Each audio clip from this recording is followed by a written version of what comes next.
Mga kada, panibagong pag-asa at panibagong kaalaman ang ibibigay namin sa inyo this morning sa Usaping Immigration with our 22 years immigrant attorney and owner of US Journey Immigration Services.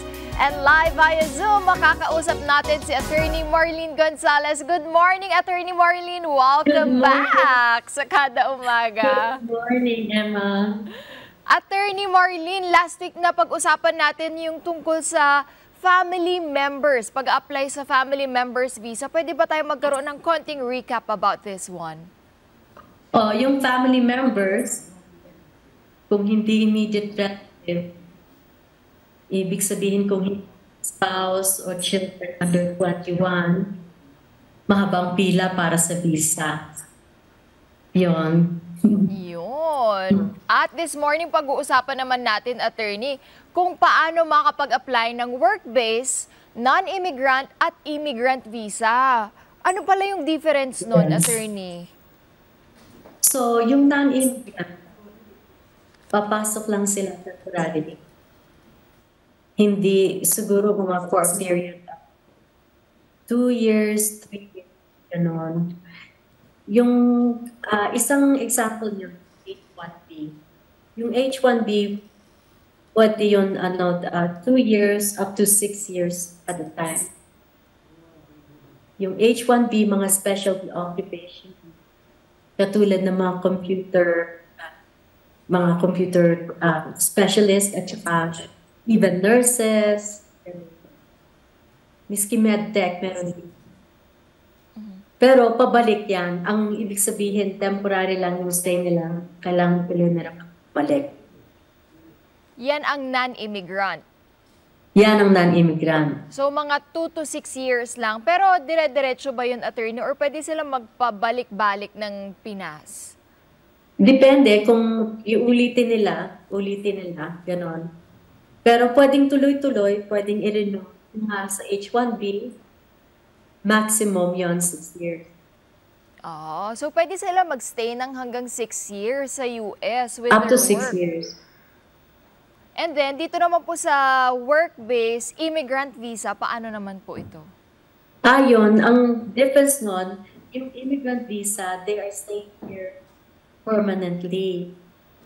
Katulad ng mga nurses na petition ng hospital for green card, yun, green card, immigrant visa, and anong tawag nito?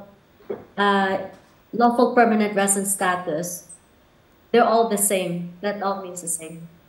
So, ano ba yung mas madali? Itong non-immigrant or immigrant visa?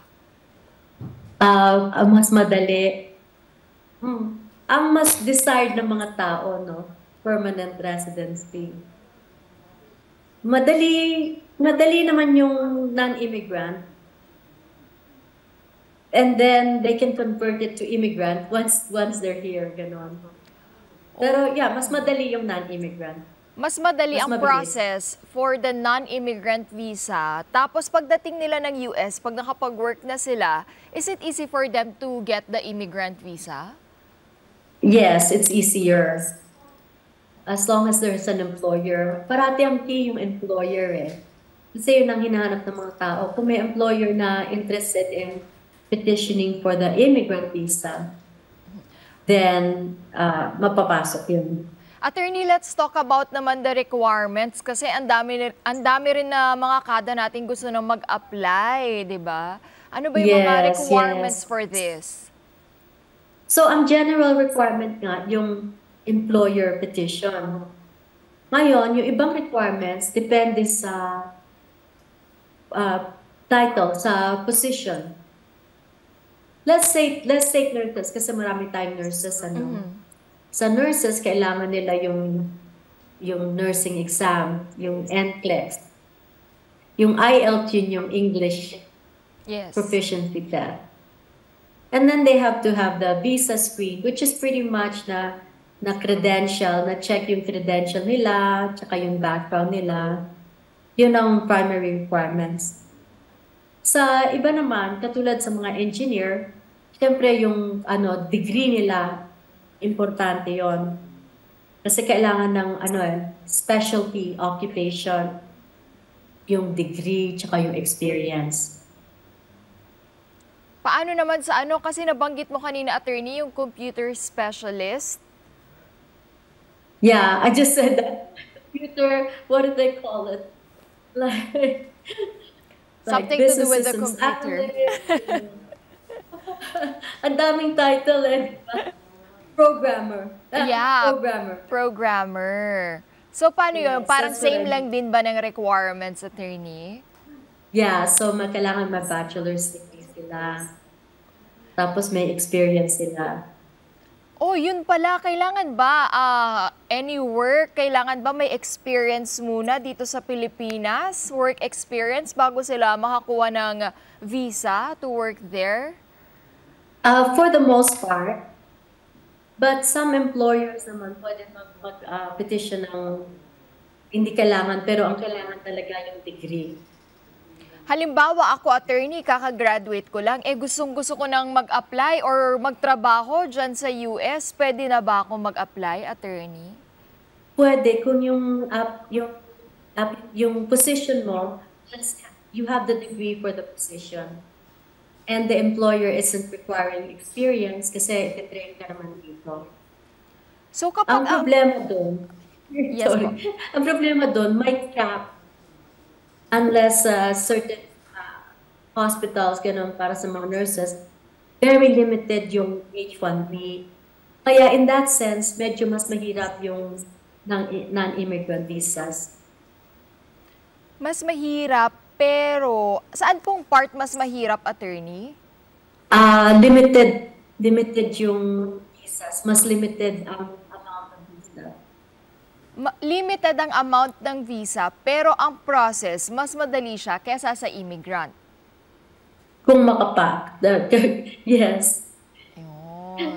I guess both ways, ano. It's not easy kasi limited din both ways. Immigrant tsaka non-immigrant. Kailangan ba, Yung attorney? non-immigrant, Yes. Sorry, continue. mabilis kasi mas maiksi yung yung stay nila. Kapag po ba ako mag-a-apply ng visa, work-based sa US, kailangan po ba maghanap muna ako ng trabaho doon? Or dapat si employer ang kumontak sa akin tas gusto niya akong kunin? That's right. The employer can petition for you. Yeah. Kailangan mahanap mo muna yung employer. Yun. Tapos si employer na mag-i-invite sa'yo for you to get the visa nang mas madali, di ba, attorney? That's correct. Attorney, meron ka ba bang ibang advice or tips sa mga kada natin na gustong mag-apply dito sa work-based, non-immigrant and immigrant visa? So, yun nga, ang key to find an employer. Pwede silang mag-network on, o kaya if they're working already for a company that's American, they can ask if they would like to be petitioned by the employer. Yes po. Attorney, saan naman po nila kayo pwedeng mahanap kung gusto pa nilang magtanong sa inyo, may mga karagdagang katanungan pa? So sa website ko, mayroong inquiry form doon they can fill out and then we can schedule an appointment. Ang website is www.us-journey.com. So us-journey.com. Thank you very much, Attorney Marlene. Salamat, For sure, Emma. marami ng bibisita dyan at marami ng mga katanungan ng ating mga kada. Thank you very much, Attorney. We hope to Thank see you you. again soon, live here naman sa studio. Yes. Thank you, Yes. Attorney. At sa mga kada nating may mga katanungan o concern sa usaping immigration, mag-message lang po kayo sa Facebook page ng Net25. Asahan po ninyong sasagutin namin ang inyong mga katanungan. Hi mga ka-Net25! This is Emma Tiglao. For more Kada Umaga updates, just click the subscribe button and follow us on Net25 social media pages at Net25 TV and at Net25 Entertainment Facebook page.